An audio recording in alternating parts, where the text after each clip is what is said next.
Hello মিষ্টি বন্ধুরা, আমি দেবজ্যোতি, আপনাদের মুভি মাসিহা, এবং এটা আমার সম্ভবত মোস্ট রিকোয়েস্টেড ভিডিও। আপনারা অনেকে অনেকবার এই কথাটা বলেছেন।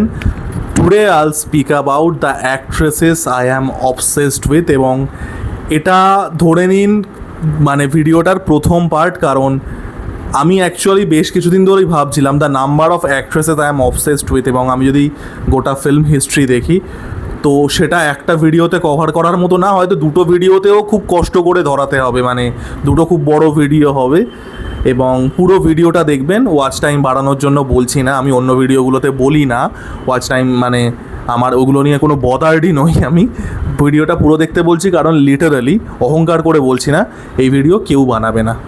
কেউ বানাবে না মানে আমি শুধু বাংলার রিভিউর কমিউনিটির কথা বলছি না, কোনো ভাষাতেই বানাবে না। বাংলার মুভি রিভিউ কমিউনিটি আমি বলবো কিছু চ্যানেল আছে যারা অ্যাকচুয়ালিতে অনেক বেটার, মানে আমি হিন্দি টিন্দি যা একটু আধটু দেখেছি, লিটারালি সিনেমার কিচ্ছু বোঝে না, বাংলা রিভিউয়াররা অ্যাকচুয়ালিতে বেটার। বাট এই ভিডিও কোনো ভাষাতে, বাংলা, হিন্দি, হিব্রু, ট্যাগলগ, রাশিয়ান, কেউ বানাবে না, ঠিক আছে? তো without much further ado let's start the video. তো আমাদের প্রথম প্রশ্ন হচ্ছে, এবং প্রথম যে অভিনেত্রীর কথা আমরা বলবো সেটা হচ্ছে দ্য অরিজিন পয়েন্ট, ঠিক আছে? The beginning. নদী তুমি কোথা হইতে আসিয়াছ? মহাদেবের জটা থেকে, ঠিক আছে? প্রথম স্টার পৃথিবীর ইতিহাসের যে কোনো ফিল্ম ইন্ডাস্ট্রির যে কোনো অ্যাক্টর বা অ্যাক্ট্রেস, অভিনেতা অভিনেত্রী, পুরুষ মহিলা, প্রথম স্টার, প্রথম female star, the origin point, এবং সেটা হচ্ছে ফ্লোরেন্স লরেন্স, ঠিক আছে? ফ্লোরেন্স লরেন্সের জন্ম হয়েছিল আই থিঙ্ক 1986-এ, এবং she was the first movie star, এবং I do mean first movie star সেই সময়। এবং ফ্লোরেন্স লরেন্সের ফার্স্ট মুভি স্টার বলার একটা লিটারাল কারণ আছে, because he was the first movie star যার নাম আর কি স্ক্রিনে এসেছিল। কারণ প্রথম দিকে যখন সিনেমা আর কি প্রথমে এসছিল, there was lot of stigma around it, ঠিক আছে? খ্রিশ্চিয়ানিটি, যেহেতু ওয়েস্টার্ন কান্ট্রিতে ফার্স্টে এসেছিলো, যেখানে Christianity is the dominant religion, তারা বলেছিল মানে এটা শয়তানের বাক্স, যে প্রজেক্টার বক্সটা থাকে, ইট ইজ ডেভিলস বক্স, আপনারা গুগল করে দেখতে পারেন। So there was a lot of social stigma, religious stigma. তো যারা মানে অ্যাক্টার অ্যাক্ট্রেস তাদেরকে রিয়েল নামে ক্রেডিট দেওয়া হতো না, ঠিক আছে? Because they can face social ostracisation later. এবং আরও একটা কারণ ছিল যে যদি তাদেরকে নাম দেখানো না হয় তো তাদেরকে কেউ চিনবে না যে তারা কারা, জাস্ট একটা স্ক্রিনে দেখাচ্ছে। সেই সময় তো ফেসবুক, ইনস্টাগ্রাম ছিল না, কিছুই ছিল না, you have to pay to see the film. তো তাদেরকে পয়সাও কম দিতে হবে কারণ তাদের কোনো পরিচিতি হচ্ছে না। তো ফ্লোরেন্স লরেন্স ব্রোক দ্যাট, ঠিক আছে? এবং she was the first actress, বলা ভুল, she was the first performer, তার জেন্ডার বাদ দিন, বা পুরুষ বা মহিলা, হু ওয়াজ ক্রেডিটেড অন স্ক্রিন, যার নাম দেখানো হয়েছিল ফ্লোরেন্স লরেন্স। এবং তিনি বায়োগ্রাফ বলে একটা কোম্পানিতে কাজ করতেন। তো ওখান থেকে বায়োগ্রাফ গার্ল টার্মটা আসছে, সেটাও কিন্তু ফ্লোরেন্স লরেন্সের থেকেই। কারণ Florence Lawrence became a very big star, popular হয়ে যাচ্ছে, কিন্তু যেহেতু কেউ নাম তার জানতো না, যেহেতু স্ক্রিনে আসতো না বিকজ অফ সোশ্যাল অস্ট্রেসাইজেশন, এবং যেটা বললাম স্টুডিও ভেবেছিল যে যত পপুলার হয়ে যাবে তত টাকা দিতে হবে, তো তাই জন্য নাম নাই দেখাও। তো বায়োগ্রাফ গার্ল বলে আর কি পাবলিক তাকে বলতো। Biograph was the quite essential company of old American cinema. আরেকটা ছিল হচ্ছে কিস্টোন বলে। কিস্টোন প্রাইমারিলি কমেডি বানাতো, চার্লি চ্যাপলিনের কমেডি, ম্যাবেল নরম্যান্ডের কমেডি, ফ্যাটি আরবাকালের comedy, early Buster Keaton work, early Harold Lloyd work. আর এই যে বায়োগ্রাফ স্টুডিওটা, এটা ফোকাস করতো বেশি হচ্ছে ড্রামাতে, ঠিক আছে? Mary Pickford, Lillian Gish, Florence Lawrence, she was the first movie star, এবং তার লাইফটাও খুব সিনেম্যাটিক্যালি এন্ড হচ্ছে। শি ডায়েড ট্র্যাজিক্যালি অ্যাকচুয়ালিতে, যে তিনি যে সময় আর কি অভিনয় করেছিলেন সেই সময় অ্যাক্টার অ্যাক্ট্রেসরা খুব একটা টাকা পয়সা রোজগার করতো না। So she actually died like broke, এবং তার বোন ম্যারো ডিজিজ হয়েছিল, বোন ম্যারোতে, and she committed suicide actually. তো she was the first movie star, এবং খুব সুন্দর গল্প, খুব সুন্দর লাইফ, ইউনো। ভাবুন, প্রথম স্টার থেকে শুরু করে ফার্স্ট মুভি স্টার, আবারও ছেলে মেয়ে নির্বিশেষে, he had to commit suicide because of the bone marrow. Unbelievable life. এবং এই বায়োগ্রাফ কোম্পানিরই আরেকজনের কথা আমি বলবো, সেটা হচ্ছে লিলিয়ান জিশ, ঠিক আছে? Now Lillian Gish actually had the longest career of any actor ever. I think Lillian জিশের 75 বছরের কেরিয়ার ছিল, 75 বছর, লোকে বাঁচে না। She acted in movies for 75 years, extraordinary. এবং লিলিয়ান জিশের একটা সিনেমার নাম আপনারা প্রত্যেকে শুনেছেন, যারা একটু সিনেমা দেখেন, পুরোনো সিনেমা দেখার দরকার নেই, আপনারা নামটা শুনেছেন, কারণ এর নামটা সবসময় খবরে থাকে। সেটা হচ্ছে the birth of a nation, যেটা এক্স্যাক্টলি, হ্যাঁ, যেটা ওই হোয়াইট সুপ্রিমেসিস্ট ক্লু ক্লাক্স ক্ল্যান যে গ্রুপটা ছিল, যারা আর কি আমেরিকানদের ওপরে অত্যাচার করতো, তো সেই গ্রুপটার কাইন্ড অফ প্রপাগ্যান্ডা সিনেমা ছিল। It was a propaganda film, let's not sugar coat it. তো Lillian Gish was the leading star in that, but don't paint a negative picture about her based on this movie, কারণ তিনি আরও অনেক ভালো ভালো সিনেমাও করেছিলেন। অ্যাকচুয়ালি দ্য লিলিয়ান জিশের আমার সব থেকে ভালো যে সিনেমাটা লাগে, সেটা তার কেরিয়ারের অনেক পরের দিকে সিনেমা, সেটা মিড 1950s এসেছিল। সেটা হচ্ছে রবার্ট মিটচামের cinema the night of the hunter, which is the phenomenal film. Like easily আমার পছন্দের প্রথম 20টার মধ্যে তো আসবে, হয়তো প্রথম 15টা পছন্দের ফিল্মের মধ্যেও আসবে। আমি মুভিজ বিফোর ইউ ডাইতেও নাইট অফ দ্য হান্টারের কথা বলবো, দুর্দান্ত cinema. She played like a widow, একটু খিটখিটে বুড়ি টাইপের রোল করেছিল, ব্রিলিয়ান্ট। তো লিলিয়ান জিশের বোন ডরোথি জিশও পায়োনিয়ারিং অভিনেত্রী ছিলেন, এবং she focused more on comedy. Dorothy Gish, Mabel Normand, তারা একদম প্রথম দিককার ফিমেল কমেডিয়ান্স ছিলেন। তো লিলিয়ান জিশের আরও একটা খুব সেলিব্রেটেড ফিল্ম হচ্ছে ইনটলারেন্স, যেটা একই বছরে এসেছিল 1915, তো বেশি দিন আগেকার কথা নয়, মাত্র 110 বছর আগেকার কথা। তো শি চেঞ্জ সিনেমা। 1915 সালে বার্থ অফ আ নেশন আসছে, 1915 সালে ইনটলারেন্স আসছে। So she change cinema 110 years back, এবং যেটা বললাম the longest career ever. I think Lillian জি সেন্টেনারিয়ান ছিলেন, মানে 100 বছর বেঁচে ছিলেন যতদূর আমার মনে পড়ছে। হয় 100 বছর বেঁচে ছিলেন, নাহলে 100-র খুব কাছাকাছি বছর বেঁচে ছিলেন। শি লাইক, বুঝতেই পারছেন, ফিল্ম কেরিয়ারই 75 বছরের, তো এক্সট্রাঅর্ডিনারি। এবার আমরা একটুখানি আমেরিকা থেকে ইন্ডিয়ার দিকে আসি।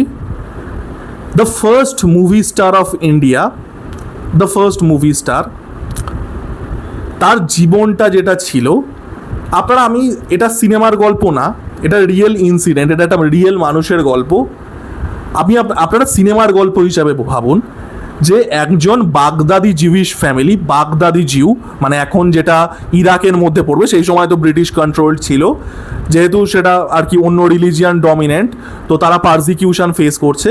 তো তারা পারজিকিউশন ফেস করে পালিয়ে আসছে হচ্ছে ইন্ডিয়াতে, ব্রিটিশ ইন্ডিয়াতে, এবং ব্রিটিশ ইন্ডিয়াতে এসে সেখানে তাদের মেয়ের জন্ম হচ্ছে, হু ইজ আ বাগদাদি জিউ। আপনি ভাবুন, আপনি জীবনে কোনোদিন ভারতবর্ষে ইহুদি মানুষ কটা দেখেছেন? শি ওয়াজ আ বাগদাদি জিউ, এবং she is becoming the biggest star of India. আপনি ভাবুন, এটা রিয়েল স্টোরি, আপনি সিনেম্যাটিক্যালি ভাবুন, জাস্ট এটা কিন্তু রিয়েল স্টোরি আমি বললাম, এটা সিনেম্যাটিক্যালি ভাবুন। It would be a wonderful film, what a life. এবং আমি বলছি রুবি মেয়ার্সের কথা, সুলোচনা যার স্টেজ নাম ছিল। রুবি মেয়ার্স ওয়াজ আ বাগদাদি জিউ, তার ফ্যামিলিকে পালিয়ে আসতে হয়েছিল আর কি,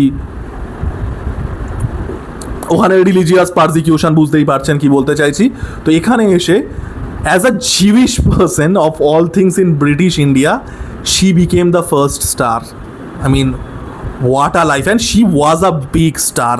ঠিক আছে, 1920s she was earning like multiple times more than her male colleagues. আমরা এখন জেন্ডার ইকুয়ালিটির কথা বলি, জেন্ডার প্যারিটির কথা বলি। আপনারা যদি দেখেন, মানে this is the funny part about all of it is, হলিউডে এবং ইন্ডিয়ান সিনেমাতেও the path breaking figures were female. Even প্রথম ভারতীয় যিনি স্টার ছিলেন, Ruby Myers was a Baghdadi Jewish, তো আমি যদি তাকে সরিয়েও রেখি, even she was a woman, that was আমাদের কানন দেবী। কানন দেবীর জন্ম, আমি কানন দেবীকে নিয়ে একটা ভিডিও করেছিলাম, কানন দেবীও কথাও আলাদা করে বলতে হবে। তো মানে Ruby Meyers, what an unbelievable life, wild cat of Bombay, তারপরে টাইপিস্ট গার্ল, এভরিথিং। তার প্রথম চুমুর দৃশ্য ছিল, মানে 1929 সালে তিনি একটা সিনেমা করেছিলেন, সেখানে it was the first on screen kiss. আপনি ভাবুন, এখন সেন্সার বোর্ড চুমুর দৃশ্য কেটে দেয়, বিকিনি দৃশ্য কেটে দেয়। শি ডিড ইট ইন 1929, 96 বছর আগে রুবি মেয়ার্স। এবং রুবি মেয়ার্সেরই আরেকজন কন্টেম্পোরারির কথা আমাকে বলতে হবে। রুবি মেয়ার্সের কন্টেম্পোরারি বলা ভুল, রুবি মেয়ার্সের একটু পরে আসছে। She was contemporary to Kanan Devi 1930s, সেটা হচ্ছে ফিয়ারলেস নাদিয়া। তো ফিয়ারলেস নাদিয়াকে নিয়ে আমার একটা ভিডিও আছে, আমার একদম আপনারা ওল্ডেস্টে যাবেন, আমার প্লেলিস্টের ওল্ডেস্টে গেলেই দেখতে পাবেন the first Indian super hero film. সিনেমাটার নাম হচ্ছে হান্টারওয়ালি, 1935-এ এসেছিল এবং that was the first Indian super hero film and it was starring fearless Nadia. Fearless Nadia was from Perth, ইয়ার কি মাছি না, she was from western Australia Perth. এখানে এসে প্রথম সুপার হিরো ফিল্ম করছে। মানে এদের লাইভগুলো মোর ইন্টারেস্টিং দ্যান সিনেমা। তো আপনারা রঙ্গুন সিনেমাটা হয়তো অনেকেই দেখেছেন, খুবই ভালো একটা সিনেমা, সেফ আলি খান, কাঙ্গনা রানাওয়াত। তো কাঙ্গনা রানাওয়াতের যে রোলটা ছিল রঙ্গুনে, that was heavily inspired by the fearless Nadia. ওই সময়কার কথাই বলছিল, সেকেন্ড ওয়ার্ল্ড ওয়ারের জাস্ট আগে, সেকেন্ড ওয়ার্ল্ড ওয়ার যখন স্টার্ট হবে, she was a big star that time. যেটা বললাম 1935-এ হান্টারওয়ালি আসছে, আমার ওই ভিডিওটা দেখতে পারেন, আমি ওখানে ডিটেলসে হান্টারওয়ালি নিয়েই কথা বলেছি। It was the first super hero film, মানে শক্তিমান ফার্স্ট সুপার হিরো ছিল না, ক্রিশ ফার্স্ট সুপার হিরো ছিল না, গুপিগাইন বাঘাবাইন যেটা আমি মনে করি সুপার হিরো ফিল্ম সেটাও ফার্স্ট সুপার হিরো কিন্তু ছিল না। The first super hero film in India was the fearless Nadia one, ঠিক আছে, হান্টারওয়ালি, যেটা বেসিক্যালি জোরোর ফিমেল ভার্সান। আপনারা অ্যান্টোনিও ব্যান্ডেরাসের জোরো সিনেমাটা আশা করি সবাই দেখেছেন। তো এই জোরোর ফিমেল ভার্সান ছিল হচ্ছে ফিয়ারলেস নাদিয়া, ঠিক আছে, মানে হান্টারওয়ালি। তো এবং যেটা বললাম, মানে she was from Partha, Anglo Indian ছিলেন তিনি। এবার আমি যদি যাই, আমেরিকা হলো, ইন্ডিয়া হলো, now let's go to Mexico. আপনারা মেক্সিকান সিনেমা বলতে এখন যেটা বোঝেন, মানে ওই ড্রাগ কার্টেল, তারপরে মেক্সিকান ওয়েস্টার্ন একটা ব্যাপার আছে, ওখানকার যে আউটব্যাক জায়গাগুলোতে বেস করে এই জিনিসগুলো দেখেন।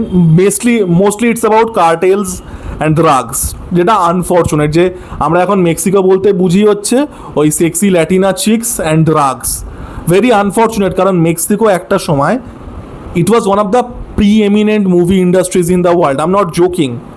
একটা সময় মেক্সিকান সিনেমা, যেটা আমাদের বাংলা সিনেমার ক্ষেত্রে ছিল, যে একটা সময় Bangla cinema was in terms of quality, হয়তো বক্স অফিসের দিক দিয়ে নয়, but in terms of quality one of the pre eminent movie industries in the world. Same was for Mexican cinema. এবং মেক্সিকান সিনেমার সেই সময়কার সব থেকে বড় অভিনেত্রী যিনি ছিলেন সেটা হচ্ছে মারিয়া ফিলিক্স, ঠিক আছে। জাস্ট গুগল মারিয়া ফিলিক্স গুগল করে দেখুন যদি আপনারা না চেনেন মারিয়া ফিলিক্স। এবং আমি এই কথাটা আজকে ডিক্লেয়ার করে দিতে চাই, Maria Felix along with Saira Banu আর the most beautiful people to ever exist. Maria Felix আর সায়রা বানুর কথাতেও আমরা আসবো, is the most beautiful person to ever exist. Just Google Maria Felix, আমি আর কিচ্ছু বলবো না। মানে লোকে মধুবালার কথা বলে, এবং অফকোর্স মধুবালা ইজ বিউটিফুল। এবার বাট মানে আমাকে যদি বলা হয় in terms of magnetism, in terms of the charm, in terms of the beauty, I will take Maria Felix and Saira Banu. যদি ইন্ডিয়ান কিছু এক্সাম্পল দিতে হয়, I will take Saira Banu over Madhubala. এই গেল তো বিউটির কথা, কিন্তু বিউটি বা শুধুমাত্র সেক্স অ্যাপিল তো সব নয়। মানে fearless Nadia had sex appeal, Ruby Myers had sex appeal, Maria Felix and Saira Banu and Lillian Gish, they were beautiful to look at. But what about the on-screen presence? What about the elegance? যে সেই মানুষটাকে হয়তো দেখতে ভীষণ সুন্দর না, but she is so graceful, so elegant. এবং এখান থেকে আমি আরেক ভারতীয় অভিনেত্রীর কথাতে আসবো, সেটা হচ্ছে নার্গিস দত্তা। I love Nargis Dutt. মানে আমাকে যদি সিনেমা বলা হয়, জাস্ট একটা ওয়ার্ড আপনি ছুড়ে দিলেন সিনেমা, আপনার সাইকোলজিক্যালি 4-5টা ছবি আসবে। আমার কখনো যদি সিনেমার ওয়ার্ডটা শুনি, আমি জানি না কেন, যে 4-5টা টুকরো টাকরা ছবি মানুষ মনের মধ্যে আসবে, তার মধ্যে একটা হচ্ছে Nargis in white sari in rain, Barsaat. I love Nargis Dutt. মানে আমার সুনীল দত্তকেও সেরা লাগে। মানে সব থেকে অদ্ভুত বিষয় হচ্ছে যে এই Nargis Dutt and Sunil Dutt, two icons of Indian সিনেমার থেকে সঞ্জয় দত্ত বেরিয়েছিল, ঠিক আছে। This is the saddest part in the movie, but this video is not about Sanjay Dutt obviously. I am never making a video about Sanjay Dutt ever in my life in any context. I love Nargis Dutt. এবং যেটা বললাম, যে যে অ্যাক্ট্রেসটা লাস্যময়ী নয়, লাস্যময়ী মানে হচ্ছে sex appeal, this is Saratchandra coming out, ঠিক আছে? যে অ্যাক্ট্রেস হয়তো খুব সুন্দরী নয়, but she is very graceful, এবং এই গ্রেস জিনিসটাই আমার ভালো লাগে কানন দেবীর মধ্যে। Now Kanan Devi was really bold for her time. এই যে আমরা সাবানের অ্যাড দেখি এখন, লাক্সের অ্যাড বা ইয়ের ad, she was the first to do it, ঠিক আছে? এবং like she appeared topless in a bathtub and everything, যেটা 1930s আপনারা বুঝতেই পারছেন যে সেটা সোশ্যাল ইমপ্লিকেশন কী হবে। কানন দেবী সম্পর্কে আমি ডিটেলসে ভিডিও বানিয়েছি, আমি ডিটেলসে এখানে কথা বলবো না। আমাকে মুভি ভাব দেবো যদি কানন দেবী সার্চ করলে আশা করছি চলে আসা উচিত। কানন দেবীর লাইফটাও আমি যেটা বললাম যে আমার কাছে স্টারের থেকেও বেশি, স্টারের জীবনটা বেশি টানে, সে তার লাইফ কি, তার ইয়ে কি, এগুলো আমার কাছে অনেক বেশি attractive. Kanan Devi was born in a brothel, ঠিক আছে? এবং তিনি যাকে তার মা বাবা বলতেন তারা তার বায়োলজিক্যাল মা বাবা নয়, তার মানে তার বায়োলজিক্যাল মা বাবা কে সেটা কোনোদিন জানাও যায়নি। বুঝতেই পারছেন যে এনভায়রনমেন্টে বড় তিনি হয়েছিলেন। He was born in a prostitution circle, মানে রেড লাইট এরিয়া যেটাকে বলে, এবং তার বায়োলজিক্যাল মাকে বাবাকে কেউ কোনোদিন জানাই যায়নি, এবং তিনি যার কাছে বড় হয়েছিলেন তারা তাদের মানে বায়োলজিক্যাল ছিল না, they are more like adoptive parents, and she went on to be, এবং Kanan Devi was dirt poor growing up, dirt poor, মানে যে মানে লোকের বাড়িতে তাকে ডোমেস্টিক হেল্পের কাজ করতে হতো ছোটোবেলায়, একদম কম বয়সে, ছোটোবেলায়। মানে আপনি ভাবুন একটা মানুষ যার জন্ম হয়েছে একটা ব্রদেলে, তার মা বাবাকে কেউ জানে না, ছোটোবেলায় তাকে বাড়িতে বাড়িতে কাজ করতে হতো। She becomes the first Indian star. Ruby মেয়ার্সকে আমি যদি বাদ দিই, যেটা বললাম রুবি মেয়ার্স ওয়াজ আ বাগদাদি জিউ, যদি ইন্ডিয়ান অরিজিনাল আমাকে কাউকে ধরতে হয়, অশোক কুমারেরও আগে শি বিকামস দ্য স্টার। এবং শুধু স্টার মানে কি, বোথ অ্যাজ আ স্টার, মানে অন স্ক্রিন অ্যাক্ট্রেস এবং সিঙ্গার, কারণ সেই সময় প্লেব্যাক আসেনি। যে সময় কানন দেবী এসছিলেন সেই সময় প্লেব্যাক আসেনি, প্লেব্যাকও একজন বাঙালির হাত ধরেই এসেছিল, তার নাম ধীরেন গাঙ্গুলি, আই থিঙ্ক 1934 কি 35-এ, এটা তার আগের কথা বলছি। Kanan Devi became a star in late 20s, ওই সময়টায়। I mean what a life, what a life man. আমি গ্রেসের কথা বললাম, আমি বিউটির কথা বললাম, আমি এলিগেন্সের কথা বললাম। নাও লেটস টক অ্যাবাউট স্যাস, ঠিক আছে? এবং স্যাসের কথা বললে I have to talk about Barbara Stanwyck, ঠিক আছে? বারবারা স্ট্যানউইক কিন্তু বারবারা স্ট্রেসেন্ড না, মানে ফানি গার্ল বারবারা স্ট্রেসেন্ড, গায়িকা নন। Even though I love Barbara Streisand is well, but it's not about her, it's about Barbara Stanwyck. Barbara Stanwyck তিনি মানুষ হিসেবে অত্যন্ত ভালো ছিলেন বাই অল অ্যাকাউন্টস, এবং অ্যাকাউন্টগুলো আমি কোথা থেকে পেয়েছি আমি বলবো না, but I went deep like in this research and everything, এইটুকু বলে দিচ্ছি। Barbara Stanwyck was the nicest person, like তিনি আর কি যারা ছিলেন সেই সময়কার, মানে কাস্ট অ্যান্ড ক্রিউ মেম্বারদের সাথে খুব ভালো বিহেভ করতেন। He knew everyone, like she was a very very nice person, but she played like this sort of sass character, toxic, মানে এমন একটা ক্যারেক্টার, এবং this is played by a person who by all accounts was the nicest human being ever. যে এই মেয়েটা আপনাকে seduce করবে, আপনাকে টেনে নিয়ে যাবে, তারপরে then she will leave you to the court. Barbara স্ট্যানউইকের একটা সিনেমার কথা তো আমি বহুবার বলেছি, সেটা হচ্ছে ডাবল ইনডেমটি।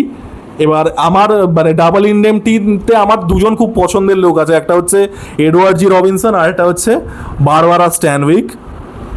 মানে হোয়াট অ্যান অ্যাক্ট্রেস, এবং 4বার অস্কার নমিনেশন পেয়েছিলেন, একবারও জেতেননি আনফর্চুনেটলি। আর কি, আর কার কথা বলা যায়? আমি এই ভিডিওটা বড় করবো না, বাকিটা সেকেন্ড পার্টেই করবো, আর আদারওয়াইজ এটা 1 ঘন্টার হয়ে যাবে। Now let's talk about Saira Banu, ঠিক আছে? নাও সায়রা বানুকে আমরা ভুলেই গেছি, ঠিক আছে? সায়রা বানুকে লোকে এখন মনে রেখেছে দিলীপ কুমারের স্ত্রী হিসেবে, which is unfortunate. Like go and আপনারা এক কাজ করেন, আপনারা আমার ভিডিওটা পজ করে, সায়রা বানুর একটা সিনেমা আছে সায়রা বানু আর জয় মুখার্জির, শাগির্দ বলে, ঠিক আছে? আপনারা গুগল করে জাস্ট গানগুলো শুনুন, দিল উইল প্যার বে শুনুন, just look at Saira Banu. আমি আবারও বলবো, Maria Felix and Saira Banu, without a shade of doubt, are two of the most beautiful person to ever exist, ahead of Madhubala, ঠিক আছে? আপনারা গুগল করে দেখুন, like gorgeous to look at, beautiful, very good actress is well, যেটা বললাম। Unfortunately তার পরপরই মানে সিক্সটিজের থেকে সেভেন্টিজে যেহেতু মানে এরাটা শিফট হয়ে যাচ্ছে, অমিতাভ বচ্চন চলে আসছেন, Salim Javed, angry young man, ওইখানে অন্য অভিনেত্রীরা প্রমিনেন্সে আসছেন, পারভিন বাবি ইত্যাদিটা। তো সিক্সটিজের অ্যাজ আ এরাটাকে আমরা ভুলে গেছি বলিউডের, ঠিক আছে, অ্যাক্টারদেরও ভুলে গেছি। শাম্মী কাপুরের কথা কতজন বলে, তাই না? মনোজ কুমারের কথা কতজন বলে, রাজেন্দ্র কুমারের কথা কতজন বলে, মুমতাজের কথা কতজন বলে। Mumtaz, again I love Mumtaz, Rajesh খান্নার সাথে মুমতাজের ভালো ভালো ছবি আছে। বাট দ্য মোস্ট লাইক সব থেকে যেটা আমরা স্লিপ অন করি, that is absolutely Saira Banu, like a beautiful person to look at. এবং ওই যে একটা ব্যাপার, যেটা ইনোসেন্স আনছেন তিনি রোলগুলোর মধ্যে, সো লাভলি। আমি এই ভিডিওটা আর বড় করছি না, অলরেডি বোধহয় 24-25 মিনিট হয়ে গেছে। বাট এনিওয়ে, ভিডিওটার একটা সেকেন্ড পার্টও আসবে এটা, এবং সেকেন্ড পার্টে আপনাদের সব থেকে পছন্দের যে দুজন, প্রিয়াঙ্কা সরকার এবং পার্ণ মিত্র, আশা করছি তাদের জায়গা দিতে পারবো। এই ভিডিওটা কেমন লাগলো জানাবেন, আপনারা জানাবেন who are the actresses that you guys obsess over. এটা আমি একটু প্রাগৈতিহাসিকই একটা লিস্ট হলো, হয়তো অনেকের নামও আপনারা শোনেননি। But anyway, that's has always been my আর কি গোল, যে to raise your cinematic, to raise your film literacy. আমি সবসময় এই কথাটা বলি, যাতে আপনাদের সিনেমা সম্পর্কে জ্ঞান একটু বাড়ে। এবং অবশ্যই like I love this women, যাদের কথা বললাম, আই অ্যাবসলিউটলি লাভ দেম। তোমার ভিডিওটা কেমন লাগলো জানাবেন, লাইক, কমেন্ট এবং সাবস্ক্রাইব করে আমার পাশে থাকুন। ধন্যবাদ।